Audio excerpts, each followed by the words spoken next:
Everyone welcome back to JS homely hubs. So friends, ఎలా ఉన్నారు? బాగున్నారా? నేనైతే బాగున్నాను. మీ అందరూ బాగుండాలని మనస్ఫూర్తిగా కోరుకుంటున్నాను. ఈరోజు వీడియో అయితే Hyderabadi mutton paya recipe friends. So friends, ఎలా చేద్దామో చూద్దాం రండి. ముందుగా పెద్ద సైజ్ పాన్ అయితే తీసుకున్నానండి. పాన్ కుక్కర్ తీసుకొని దాంట్లో ఆయిల్ వేసి ఆనియన్స్ 2 మీడియం సైజ్ ఆనియన్స్ వేసి బ్రౌన్ కలర్ వచ్చే వరకు వేయించుకున్నాను. దాంట్లోనే అల్లం వెల్లుల్లి పేస్ట్, అలాగే 2 స్పూన్లు శనగపిండి వేసి దాని పచ్చివాసన పోయేంత వరకు వేయించుకోవాలండి. వేయించుకున్న తర్వాత దాంట్లో రుచికి సరిపడినంత ఉప్పు, పసుపు, కారం, అలాగే అది కూడా బాగా వేయించుకోవాలండి. వేయించుకున్న తర్వాత ఇప్పుడు శుభ్రంగా కడిగి పెట్టుకున్న పాయా పీసెస్ అయితే దాంట్లో వేసి బాగా కలిపి మూత పెట్టి 2 నిమిషాలు అయితే మగ్గించుకోవాలండి.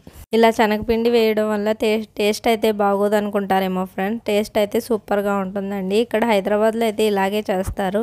2 నిమిషాలు మగ్గిన తర్వాత మూత తీసి ఒకసారి కలిపి దాంట్లో ఎండు కొబ్బరి పౌడర్ 2 స్పూన్లు వేయాలండి. ఇది పొట్లీ మసాలా హైదరాబాద్లో దొరుకుతుందండి. ఏ కిరాణా షాప్లో అయినా అది దాని లోపల మసాలా పౌడర్ అయితే దొరుకుతుంది, ఒక ప్యాకెట్. ఆ పౌడర్లో సగం ప్యాకెట్ అయితే వేసి బాగా కలిపానండి. కలిపిన తర్వాత ఇప్పుడు దీంట్లో చిన్న సైజ్ ఒక టమాటా, పుదీనా, కొత్తిమీర వేసి బాగా కలిపి 1 నిమిషం అలా మగ్గించుకోండి. మగ్గిన తర్వాత మీకు గ్రేవీ కన్సిస్టెన్సీ ఎంత కావాలో అంత వాటర్ అయితే వేసుకొని ఇంకా పచ్చిమిరపకాయలు, కొత్తిమీర వేసి కుక్కర్ మూత అయితే పెట్టి 4-5 విజిల్స్ అయితే రానివ్వండి.